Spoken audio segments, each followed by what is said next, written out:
Central Montana is a land of open fields, rugged hills, and distant mountain ranges. It holds a certain beauty, but also a haunting silence that stretches far into the twilight sky. The isolation of this place is enough to make you feel like you're standing on the edge of the world, where the past never truly leaves and the echoes of old stories still linger in the air. My father used to tell me stories of his encounters near a creek at the bottom of a hill, where the mountains loomed like silent watchers. He would often hear voices, disembodied whispers drifting up from the darkness. He said they weren't voices of people you'd find in town, but of spirits, ghosts from the past, calling out from the shadows. In 2023, my sister and I were walking down a dirt road as the sun dipped below the horizon, casting long shadows over the landscape. We suddenly heard a scream, unmistakably our younger sibling's voice, echoing from somewhere in the distance. We looked at each other, the fear clear in our eyes, and then we ran as fast as we could back to the house, because we knew our sister was safe at home. What we heard out there wasn't her. In the summer of 2024, my father found arrowheads scattered across our land, ancient relics that told the story of those who had come before us. As he held them in his hands, I saw a flicker of something in his eyes, sensed that these discoveries were more than just history. It was as if disturbing these artifacts had stirred something from its slumber, something that did not want to be found. One night in June, I was sitting in the living room when a sudden flash of white light burst through the window.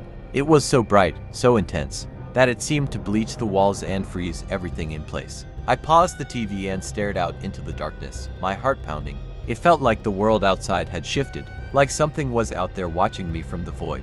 After discovering the arrowheads, my father began to experience something at the creek that he couldn't explain. He went out there with his rifle and our dog by his side, and as they stood in the darkness, voices began to speak to him from all around, faint, ghostly whispers that seemed to rise from the very ground beneath his feet. He couldn't see them, but he knew they were there, surrounding him, taunting him.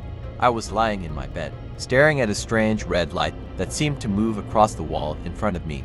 I turned my gaze to the ceiling, and that's when I saw it, a shadow, stretching long and thin across the room, like something was standing right behind me, casting its form into my world. My breath hitched, and for a moment, I was sure that I wasn't alone. In the early hours of the morning, I looked outside and saw a rabbit. Its head was missing, yet it moved in short, jerky motions as if it were alive. Then, I noticed something else, a figure, pale and ghostly, drifting along the reservoir's edge. It shifted between the shape of a human and something that wasn't quite real, flickering like a bad signal. It was there, then gone, then there again, like a nightmare you can't wake from.